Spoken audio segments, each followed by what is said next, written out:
Salut Anno, je suis marié depuis 4 ans et je suis père de 2 jolies filles. Mousma mooy sama jabar, j'ai toujours été fidèle avec elle. Sama problème saa yu ma jotee ak moom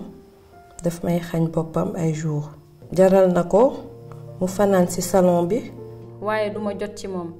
suñu jotee bu mujj bi daf may xañ boppam ma mer. si laa yégee sama bopp en tant que góor dem uti feneen am naa lu ma metti ndax sama diine daf ma tere njaaloo te su yàggee ci njaaloo lay dëkk. J'ai besoin de vos conseils. ma xalaat bu njëkk mooy jigéen ak lu mu munti doon warul xañ boppam jëkkëram parce que kilifa la te jigéen dañ ko naan moom moo war a dafa war a dox ci ay ndigalu jëkkëram puisque bañ ko xasee ba mayee moom mooy waajuram. Bon man li ma ci njëkk xalaat mooy ku góor ki nit ku baax la nit ku baax la parce que bu demee bay xalaat ne moom njaaloo yàlla tere nag ko nit ku baax la parce que di nga gis ñoo xam ne seen jabar xañu leen dara teewul dañuy dem njaaloo. Vraiment waa ji fóote na te du loo xam ne daanaka ci diine bu mu nekk en tant que musulman te je dirais même muy religion yi ak yeneen croyances yi loolu da ko tere nga am jabar di dem njaaloo te mère su la jaree ba nga découcher nga am sa jabar am sa ñaari doom ñu doon ay tout temps yu jigéen je pense que waroon na xalaat loolu bu baax. Non, il devait pas le faire. Il devait essayer d'en discuter avec sa femme. J'ai remarqué qu'à chaque fois qu'on se prend la tête, tu fais en sorte que j'aille dormir dans le salon. Et lui faire comprendre que mon gour là en fait, il a des besoins. Et c'est pas parce qu'à chaque fois qu'il se prend la tête, mon koy wax na dem tëdd ci salon bi. ñun fii Sénégal dañ am suñuy réalité lu ci mel ni jigéen dafa war soumettre ci ay ci ay ndigalu jëkkëram di def lu mu bëgg di tere luy di bàyyi lu mu ko tere donc ci sama gis-gis bu gàtt man du yoon en tant que jigéen sa jëkkër soxla la nga bañ nga koy tere sa bopp. Oui, je l'ai blâmé parce que jigéen la te moom il est marié am na ñaari doom yu jigéen je pense que ñaari doomam yooyu ëllëg suñu demoon ba màgg yàlla may leen borom kër lu nangu moom en tant que seen papa ñoom seen borom kër def loolu c'est-à-dire nga découcher nga dem njaaloo ak keneen te diine l'islam nanguwu ko te moom su koy continuer dina ko dëkk c'est-à-dire de même ci adultère bu mu nekkee yàlla ci yàlla musal donc dina dem ba toppatoo bu mu waroon am envers sa femme et envers ses 2 filles toppatoo boobu dina wàññeeku te loolu su yàggee ci moom da koy loraange lay yee d'un côté dama blâmer ku góor ki de l'autre côté aussi si sama antithèse ku jigéen ki tamit je sais pas le pourquoi mu waroon buddee le pourquoi des fois moom su jotee ku jigéen ba meree ku góor ki muy dem ci salon bi di fa fanaan su fekkee dafa soxla dara ci ku góor ki na ko expliquer ne ko lii de laa bëgg wala suñu condition dundin nii ak nii laa bëggoon mu améliorer wala su fekkee ne gis na ay moromam am lii te jëkkëram defal ko mu laaj ko parce que li mu ko waxoon rek ci sama question ci sama réponse précédente la laay waxaat c'est-à-dire que la base de toute relation c'est la communication. loolu neexul parce que man mën naa ne adultère bi xale bu góor bi di dund ku jigéen ki moo ko poussé ba mu koy dund parce que tey am na nu mu doon respecté bëgg-bëgg jëkkëram kooku mën na am ne du mës a njaaloo parce que ku toog 4 ans mu musula mooy musul xool keneen bu demee ba def loolu rek c'est parce que am na lu tax mooy xañ biñ ko xañ ay bëgg-bëggam parce que tamit liñ naan sëy lal da cee bokk. C'est la nature de l'homme, c'est la nature masculine. Mais après, il y a aussi un moyen de se contrôler. Par rapport à la religion, beaucoup commencer, tu penses à la religion, tu penses à plein de choses, tu dis ouais, consciemment, mais il faut en discuter avec la femme parce qu'à force de continuer, ça devient toxique. Une deuxième fois, à un moment, ça devient une continuité. Parce que déjà njaaloo ku sëyul sax njaaloo moo baaxul xam nga njaaloo bu dee da nga jiital diine njaaloo baaxul donc ku góor ki soit mu am jabar mu nekk célibataire njaaloo moom baaxul donc man njaaloo du ma ko cautionné léegi nag moo jabar ji moom soit dañuy mën a waxtaan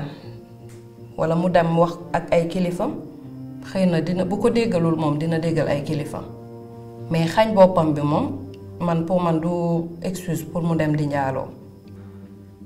les femmes d'aujourd'hui ne réfléchissent pas et ne prennent rien avec conscience. Parce que bon, c'est pas parce que tu as un problème avec ce jëkkër que tu dois te permettre une fois au lit, de lui dire que non, aujourd'hui, il n'y a pas moyen. Parce que lolo moy tax mu génn dem seet feneen.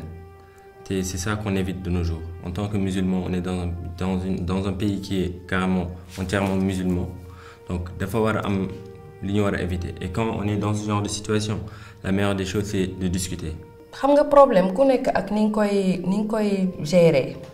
peut-être moom ku góor ki yàgg na def loolu mu dem ba benn moom supporteetu ko solution moom mooy mu xañ boppam jëkkëram xam ku ci nekk lépp looy def sa bopp nga koy defal xëy na jàpp na ne bu xañee boppam jëkkëram dina changer. Non, je pense pas que ce soit le moyen parce que góor quand tu as l'habitude de lui faire ça, il va continuer en fait. S'il est continuer, même si je voulais accepter en fait le problème qu'on avait et qu'on devait le régler, le je vais continuer parce qu'à un moment donné, je vais lâcher l'affaire et je vais aller voir ailleurs. L'homme est ingrat de base. Même beaucoup, mais c'est bon pour ça. Il va voir ailleurs. Notamment avec beaucoup, mais c'est bon alors que tu es sa femme.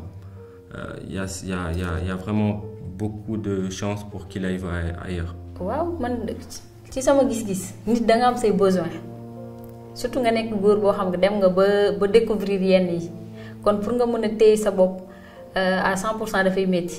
da ngay am besoin am tout le temps da nga kay soxla nit mënul dëkk ci ñi lay xagn sa jabar mënul dëkk ci di la xagn bopam nga ne da ngay tok diko muñ di xaar kañ ba kañ ken xamul donc ci sama gis-gis c'est tout normal bu dem wuti ko fenen.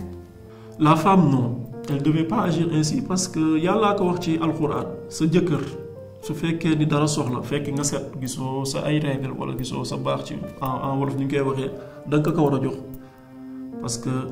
soxla boobu mu soxla yow nga koy jox yàlla mi la ciy bindal tiyaaba mais apparemment sa jëkkër soxla la yow nga xañ ko je pense que amoo d'abord sa bànneexu jëkkër te loolu suñu borom da koy tere si religion musulmane et je pense aussi dans les autres croyances la plupart c'est comme ça se passe. Sëy moom dañ ne sëy ak lu mu métti sa jëkkër bu la soxlaa da nga war a disponible même bu la tooñ boo paree nag nga continuer sa mère. Dans la religion c'est quelque chose qui a été clair. Ton mari tu n'as pas le droit de lui dire non une fois au lit. C'est haram en fait. Donc non je pense pas. Mun nga au moins essayer de faire semblant guddi gi après tu te réveilles le matin bu fekkee y a des problèmes à régler vous réglez ça mais tant ci guddi gi moom faut faire en sorte de soit essayer de discuter avant d'aller au lit wala nga bàyyi mu dem ci guddi gi et après voilà vous réglez ça le matin. sa jëkkër waroo koo xañ sa bopp problème dafay am parce que couple moom problème du si ñàkk mais man pour man lu mënti am mën ngeen ko lijjanti seen nekk lu mënti xew mën nga ko lijjanti seen nekk en plus ñu jiital communication couple dafa war a am communication problème lu mu am nañ waxtaan daal moo jiitu ci couple. Tout est question de communication dans cette situation-là. Vous faites qu'il y a régler. On a un problème, on essaie de régler ça sur le coup. À la limite, on attend une journée. Mais même lolo, c'est pas ça, on peut voir ça dans les couples avant le mariage. Mais une fois marié et qu'on a en plus de ça des enfants, de fois éviter.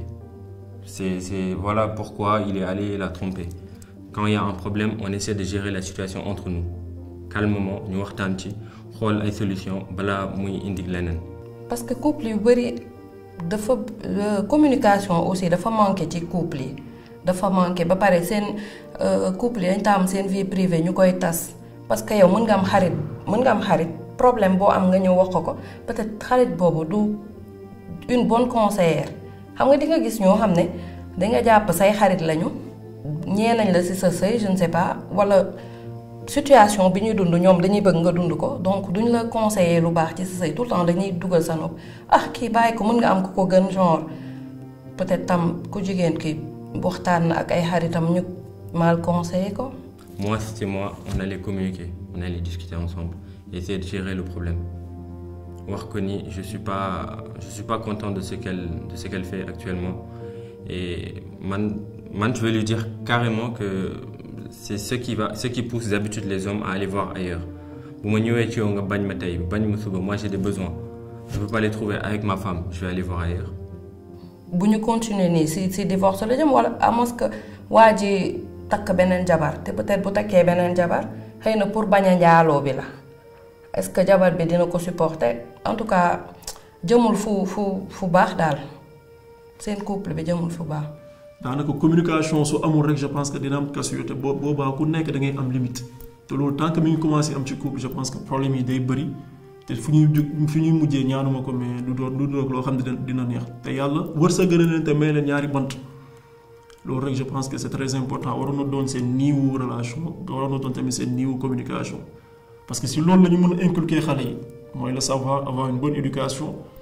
mais comment ça fait seen xale yi juddu autant pour moi yeewu gis seen yaay fanaan ci salon bi wala fanaan ci canapé bi loolu ñoom psychologiquement mën na leen atteindre ci wàllum seen éducation suñu demee jàngi ñu ngi gis seen xarit di comporter amaana ñoom seen comportement dina xaw a différent par rapport au comportement des autres enfants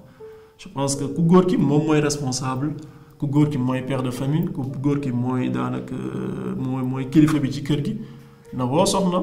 ne ko lu tax lii ak lii moo tax ngay war a découcher lii ak lii moo tax ngay gaaw a mer encore une fois lépp maa ngi koy sukkandiku di ko teg soubassement bi en tant que la communication en quelque sorte.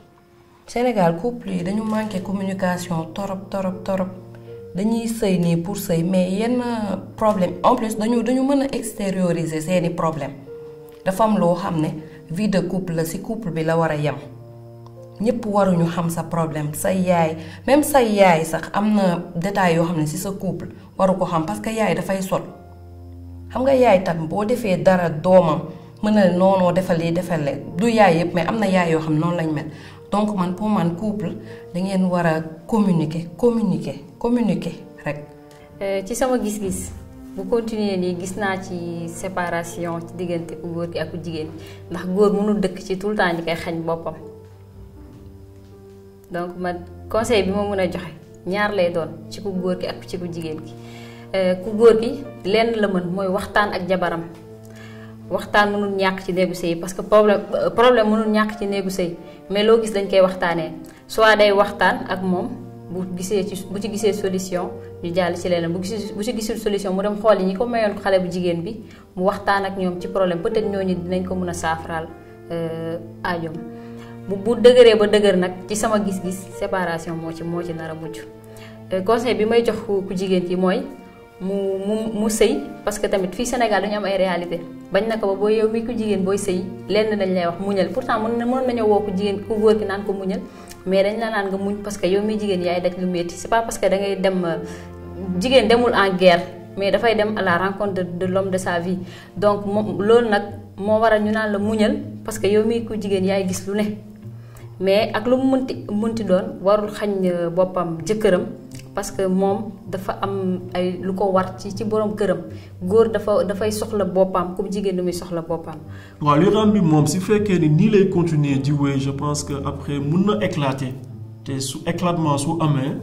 ku góor ki mun na divorcer ak jabaram mais lépp na ci xool ak doom yu mu am ak moom ndax loolu divorce yu bëri gis nañ ko dans les couples d'aujourd'hui mooy tax xale yi ñoom psychologiquement duñu stable tey ñu fanaan seen kër yaay suba ñu fanaan seen kër pap c'est-à-dire que cohésion bu ñu bëgg am c'est-à-dire la cohésion familiale bu war a am ci biir kër gi entre seen pap ak seen yaay suñu demee à un certain moment gisatuñ ko rek xale yi dootuñu mën a ci concentrer dans leur niveau d'étude surtout man loolu ma ci gën a intéressé éducation xale yi parce que éducation de base ñoom amaana fekkee jox ñu ko wala chaque fois di xuloo si kanamu xale yi ça pourrait les affecter ci wàllum concentration seen éducation ci wàllum même communication envers cette yeneen xarit ci wàllum même comportement je pense que aussi c'est important ñu ciy bàyyi xel mais tamit lii je pense que ça serait mieux ñu teel ci wut ay solution ku góor ki moom mooy personne mooy responsable kër gi mooy kilifa bi mooy yilif jabaram na woo jabaram toog ne ko pourquoi nga préfère jóge ci néeg bi dem ba ci canapé bi nga tëdd pour quelle raison je pense que ku góor ki il doit être assez mature mu jox ay éléments de réponse mais lii encore une fois su fekkee ni ñii la ñuy continuer je pense man dinañ dem ci divorce ñaanalu ma leen ko